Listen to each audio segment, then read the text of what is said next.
Mike Carr, the librarian, and Mrs. Montgomery.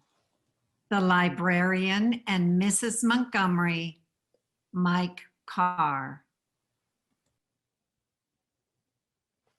I was spellbound as I watched the sheriff who had just been shot slide back open that heavy metal door, stagger forward a couple of steps, look deep into the camera and say, "I before E, except after C."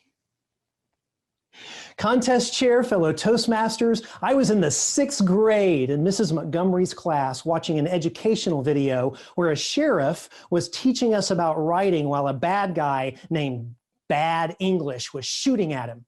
It was on a film projector because we were technology challenged in my school. And as I watched that film, all of a sudden something started looking strange. The film slowed down,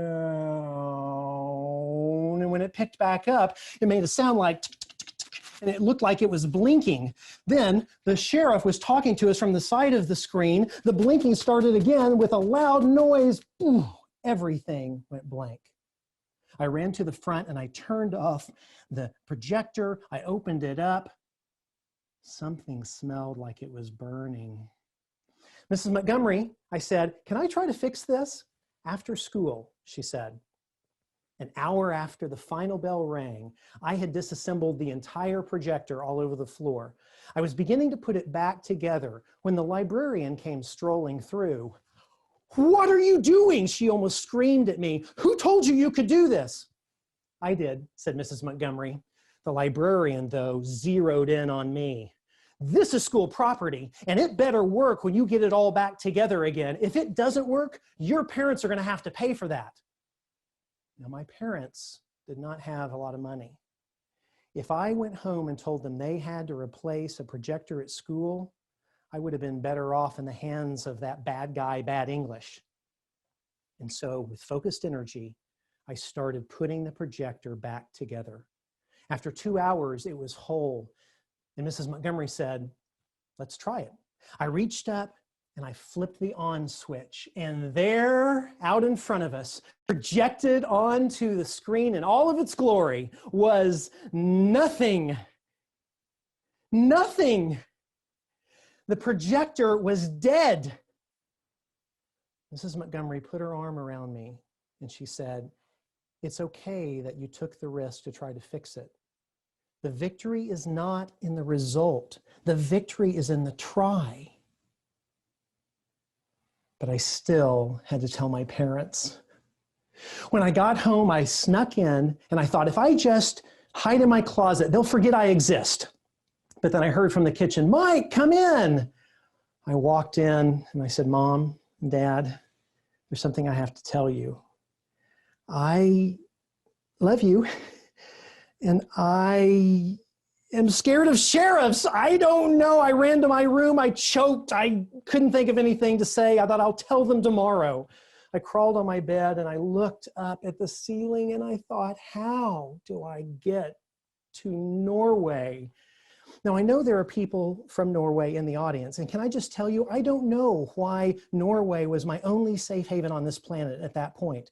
Maybe I thought that Norway had made a deal with the UN that they would not let crazy librarians come into their country. But at that night, I drifted off to a very restless sleep, dreaming of swimming to Norway. I was awakened with a jolt when my alarm went off the next morning. As I got ready for the day, I was sick to my stomach. When I got to school, I knew my time was up. I slunk to the library to find Mrs. Landon sitting there reading her newspaper. She was drinking out of this coffee mug. "That's concerning." I approached her and I told her the final fate of her projector. She slowly started looking up at me.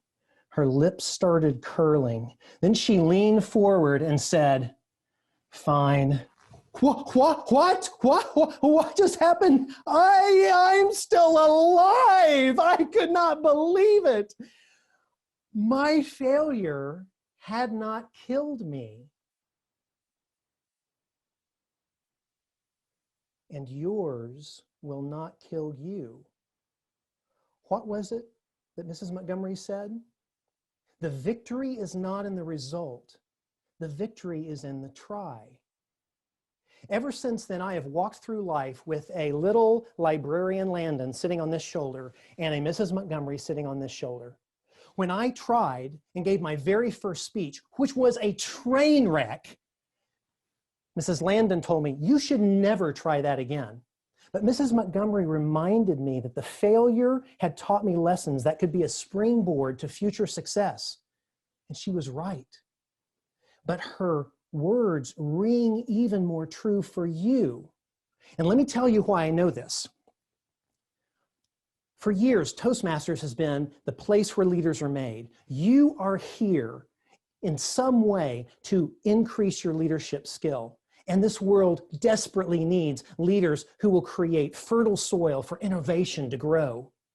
Toastmasters is a great example. When COVID hit this year, they could have said, no, we're just going to cancel the contest. We'll cancel the convention and we'll pick it up again next year. But instead, they decided to try something new, this virtual experience. And yes, there have been glitches, but that's what innovation is like. Glitches happen. And the lessons that they have learned take us miles beyond those organizations that just canceled. If you want to lead people to fix persistent problems, someday, somewhere, somebody is going to have to try something new. And you as the leader have the opportunity to encourage that effort that might fail, for a chance to find the future. The victory is in the try.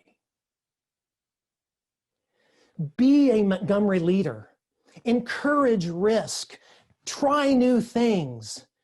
The victory is not in the result, my friends. The victory is in the try.